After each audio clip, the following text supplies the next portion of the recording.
matin comme ça.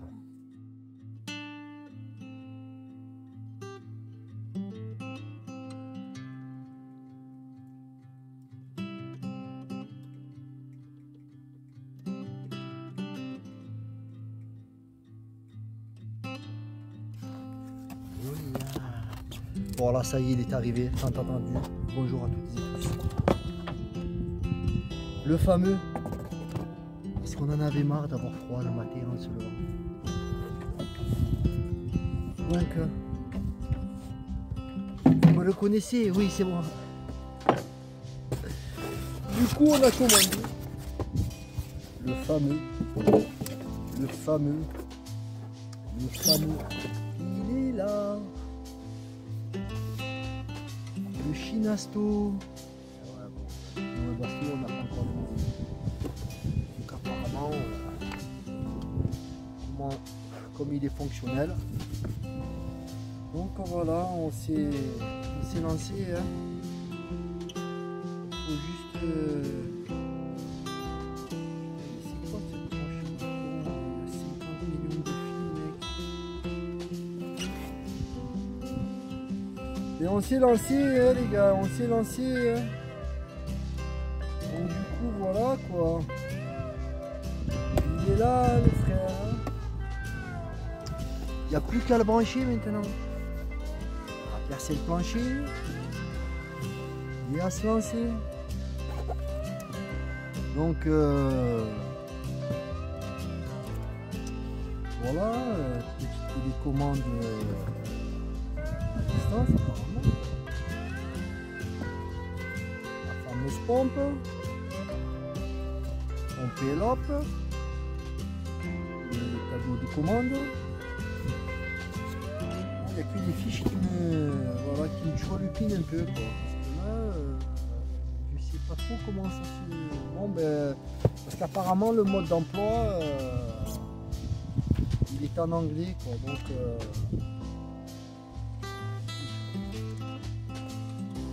on va faire comme on fait tous, hein. On va aller sur internet et regarder des tutos quoi. Après il y a une super page qui existe sur Facebook. Chauffage Chinasto, géré par un prénommé Vincent. C'est super. Plein de, plein de réponses à nos questions quand on monte ce genre de chauffage en fait. Donc voilà, on va se lancer. Et voilà, moi c'est toujours de toute façon la partie électrique qui me chagrine un peu parce que bon, l'électricité c'est pas ce qui est c'est pas ce qui me plaît le plus en fait dans le bricolage, mais bon allez, je vais me pencher là-dessus et je vous dis bon visionnage. Donc ça y est, j'ai résolu le problème de la fiche. Il y avait un deuxième carton. Et oui, dans la précipitation. Donc le fameux est là. À l'intérieur de ce carton, nous avons deux grilles d'aération, voilà, deux bouches d'aération. Je sais pas comment tu appelles ça. Normalement, mais celles-là, elles sont pas amovibles, mais tu en trouves sur internet amovibles. Tu vois, ça permet de diriger en fait la chaleur. Mais bon, je pense pas que ça soit plus utile que ça. Après, voilà. Tu as deux typages. Parce qu'en fait, tu as un T. Ça, c'est pour avoir deux sorties d'air. Et je trouve ça pas mal. Bon, les tuyaux, les tubes, ils sont un petit peu courts quand même. Hein. Bon. Ça pareil, tu en trouves au mètre hein, sur internet. Hein. Je m'étais renseigné, j'avais regardé. Mais bon, en attendant, on va mettre ça. Qu'est-ce qu'il y avait donc dans ce fameux carton? La fameuse durite. La durite d'arrivée de gasoil. Alors moi je pensais le brancher au départ sur mon réservoir, sur le réservoir du camion, vu qu'il y a un plongeur qui rentre dans le réservoir. Je crois que c'est ça, moi je dis un plongeur, hein, parce qu'il y avait, c'était un ancien minibus, donc du coup en fait il y avait déjà un chauffage de ce type là, ancien modèle bien entendu. Mais bon, je pourrais donc le brancher directement dans le réservoir, ça m'éviterait chaque fois de Mais je me demande, la durite, le diamètre, il est un peu petit, je trouve. Donc, je pense qu'en premier lieu, je vais brancher le fameux réservoir qu'ils fournissent avec, de 10 litres, tu vois. J'ai la place derrière le fauteuil conducteur, je vais le mettre là, je pense. Et il en existe plusieurs modèles, j'ai regardé sur internet. Hein. Tout dépend de ton installation, tout dépend de la place que tu as dans ton camion ou dans ton mobil-home. Tu en as des carrés de 5 litres, tu as des rectangulaires, il y a plusieurs formes en fait. Donc tout dépend de ton installation, tu as des modèles qui peuvent s'adapter, tu vois. Et ça je trouve ça pas mal, ils sont plats, ils sont bien ces trucs, tu vois. Donc voilà, ça c'est pour le moment, je pense que je vais le brancher comme ça. Tu as un fameux sachet là avec des colliers, un filtre à gasoil. Ça c'est un cylindre bloc de cette pièce là, tu vois. Je sais pas si tu la vois bien. Pour la pompe, pour éviter qu'elle vibre. Tu as des vis pour fixer, je pense, le réservoir. Tu as des colliers, des Risland. Bon voilà, ça c'est... Voilà, tu as tout en fait pour l'installer, je pensais directement. Hein. Ensuite, tu as un petit tube. Ça c'est le tube qui plonge sous le camion. Pour l'arrivée d'air en fait. Et tu as le tube, tu vois, celui-là, il est en verre. C'est pour l'échappement. Avec le fameux silencieux. Voilà, donc ça va aller, ça va aller sous le camion. Après, tu as un tube, ça par contre je sais pas ce que c'est.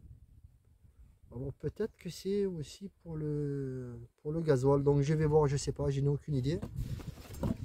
Là tu as, ah ben ça c'est ce qui se branche là en fait. C'est pour éviter qu'il rentre des impuretés dedans, hein, qui va plonger sous le camion aussi, tu vois. C'est une sorte de filtre en fait. Hein. Ouais, c'est pas mal, ça me plaît bien, c'est sympa comme. Ouais.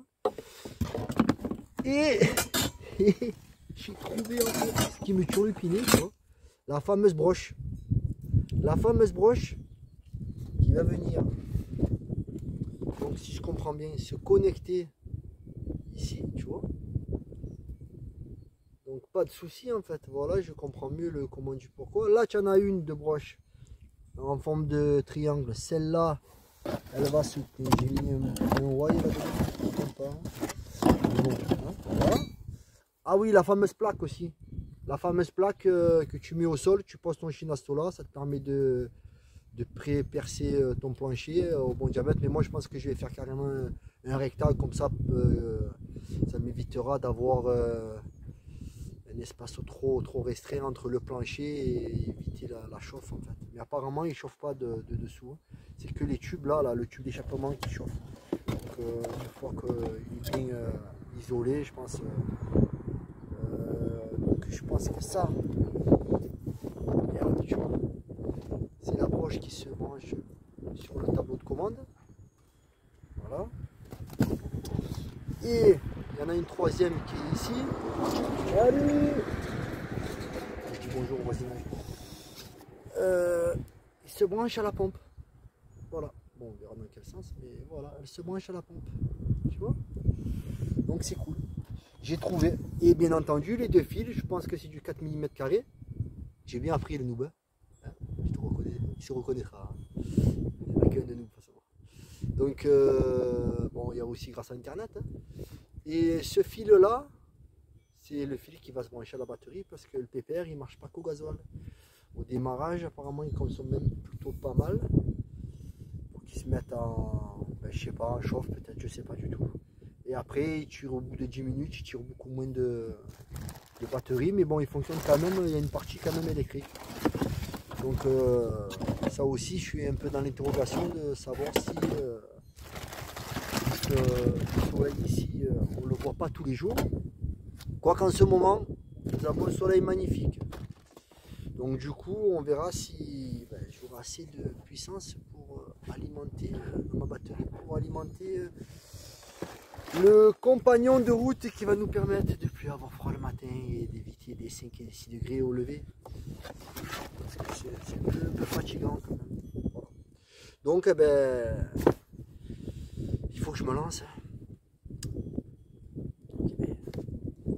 On est parti. Donc voilà où nous en sommes. J'ai guère avancé. Donc du coup, j'ai tracé la plaque là. La plaque qui va aller sous le Shinasto.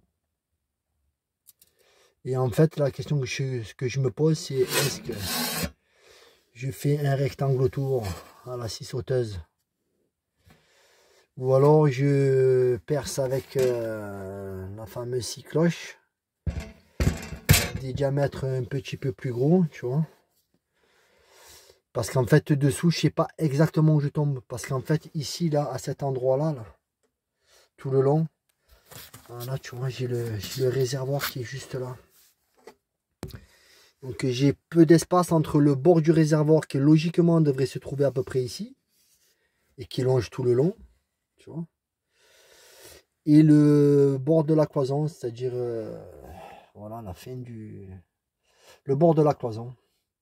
Donc en fait voilà, la question se pose. Donc je pense que je vais quand même me lancer. J'ai pris des mesures en dessous, mais bon, c'est pas évident. Donc je pense que je vais me lancer. Écoute, on verra ça pour voir où je tombe en dessous, quoi. Parce qu'en fait dessous j'ai peu de place après pour et si je me manque, j'arriverai pas à visser, j'arriverai pas à passer les tuyaux. Donc écoute,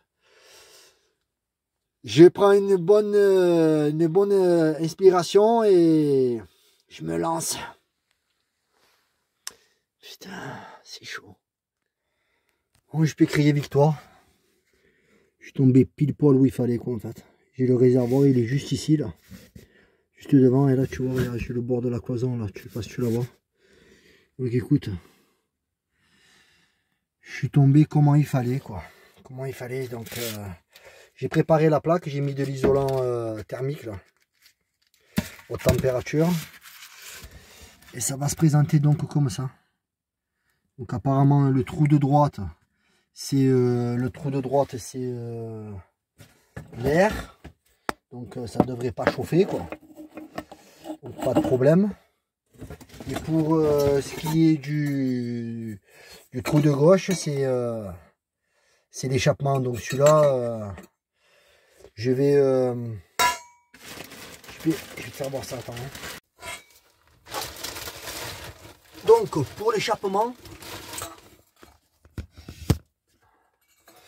ouais, je te disais, donc pour l'échappement, je vais quand même, je vais pas prendre de risque, tu vois, j'ai pas confiance. Donc de toute façon, il sera en contact qu'avec la plaque en fer, hein, au pire aller. Mais je vais mettre cette bande là. Bon, ça c'est pareil, tu peux t'en servir pour une multitude de choses, mais tu sais, c'est pour souvent entourer les pots d'échappement, vraiment les durites qui sont vraiment chaudes. Je m'en suis déjà servi, franchement, ça coupe la chaleur, il y a rien qui passe là, hein. Je sais pas exactement en quoi c'est fait ça. Donc en fait, je pense que je vais entourer, tu vois, l'échappement vaisselle, fixé avec un collier, et je le passerai par le trou, tu vois. Comme ça, zéro risque.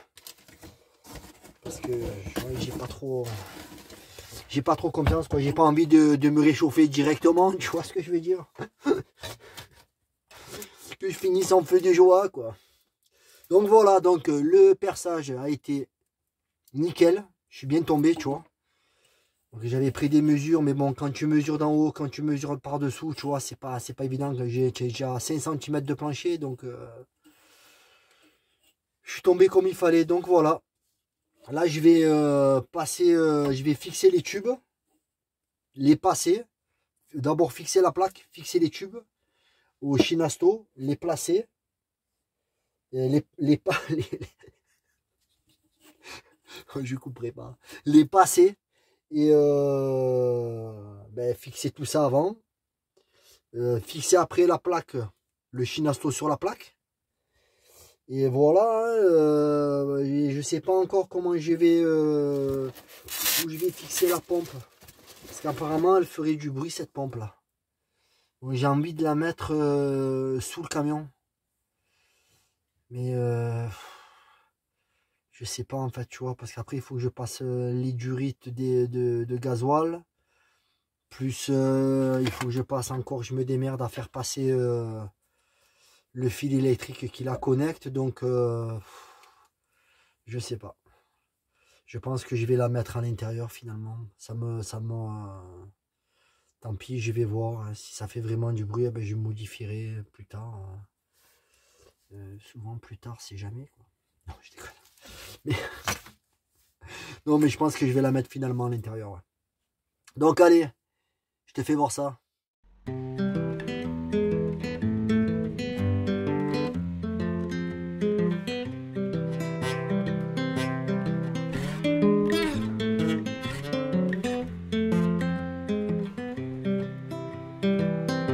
I've been thinking about myself today, thinking how I changed, how I really don't care if you are here or if you don't stay.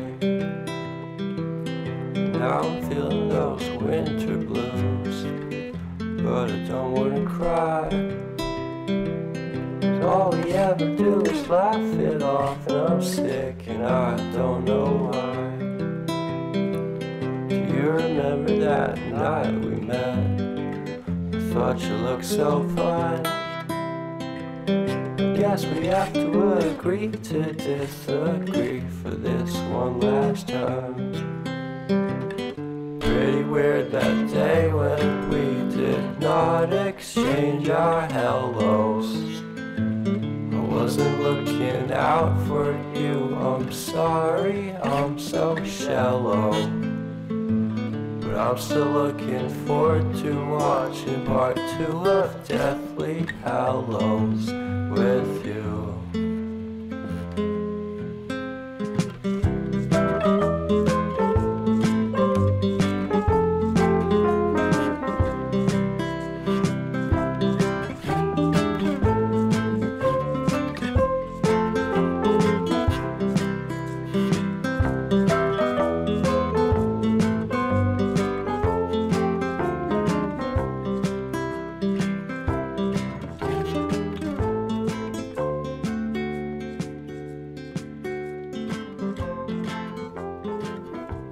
Le ciel bleu en Auvergne. Hein. Il est là, il est là, il est caché. Ouais, je vais te le faire.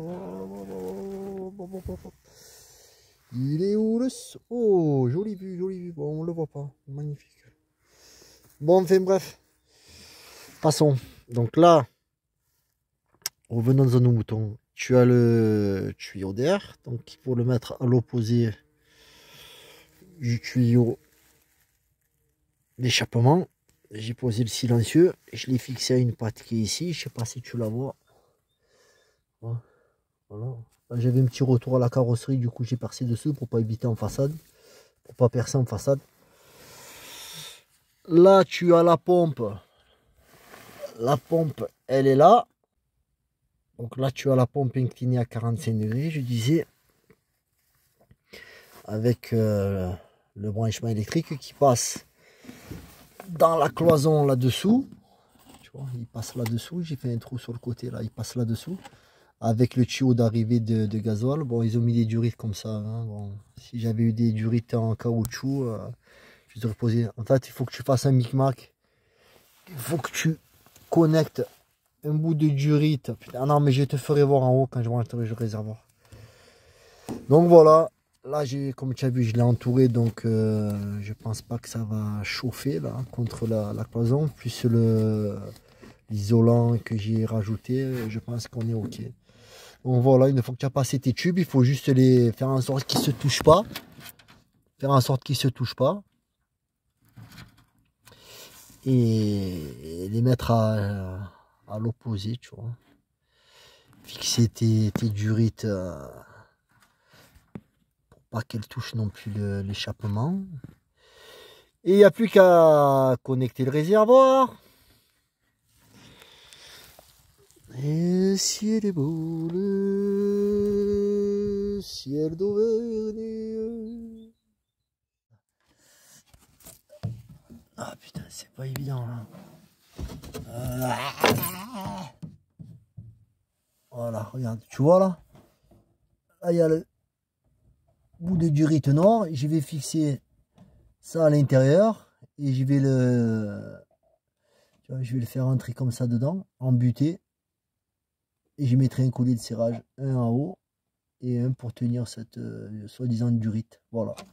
Désolé pour le cadrage, mais bon, c'est un peu hard là, tu vois. Ensuite, donc, là, j'ai fixé la commande de la fameuse commande super high-tech, quoi.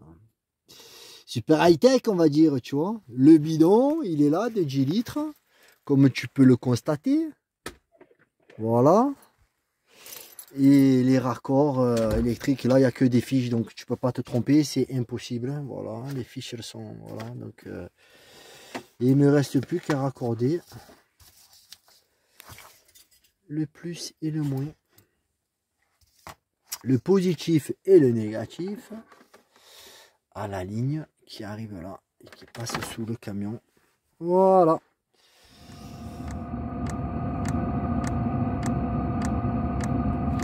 Donc apparemment ça fonctionne, la pompe elle s'est mise en route, tu vois.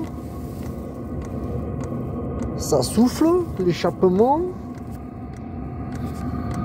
Mais par contre j'ai des bulles d'air dans le circuit, tu vois. Mais par contre elle se met pas en code erreur la truc, je comprends pas, et elle chauffe. Donc je sais pas. Je suis un peu dubitatif là.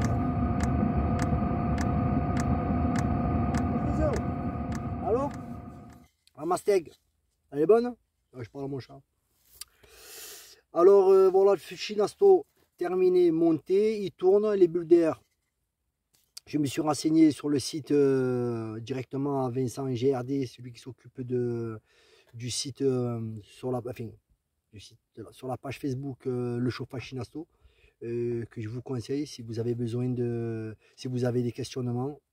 Allez sur le site, vous trouverez votre réponse. Voilà, il n'y a pas de... Là, tout est clair là-dessus. La seule chose compliquée, enfin, pour ma part, ça a été le plus compliqué, ça a été de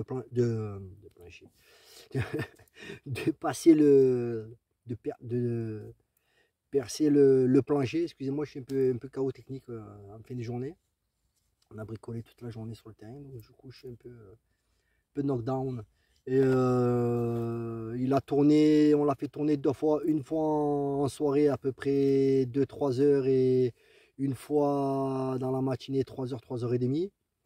Ça chauffe super bien, mais par contre ça boit plus que moi l'apéro, hein. Donc on va le faire marcher vraiment quand il fera vraiment froid en fait, dans les cas entre guillemets extrêmes, température extrême comme on a pu avoir déjà ici.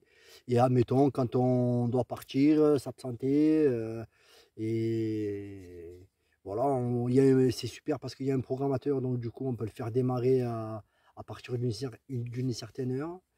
Voilà, on s'en servira juste de chauffage d'appoint avec le poêle. Donc voilà, rien de plus à ajouter. J'espère que la vidéo vous a plu. Et si ça vous tient à cœur, abonnez-vous. Vous suivrez la suite des aventures, tout ce qu'on peut faire sur le terrain, ce qu'on compte faire dans le futur, et les aménagements et tout le reste. Je vous invite aussi à aller voir les vidéos, les anciennes vidéos. Il y a pas mal de choses déjà à voir. Si tu t'abonnes, active la petite clochette. La petite clochette, ça c'est important pour pas manquer les notifications. Et je te dis hasta luego dans ces 108.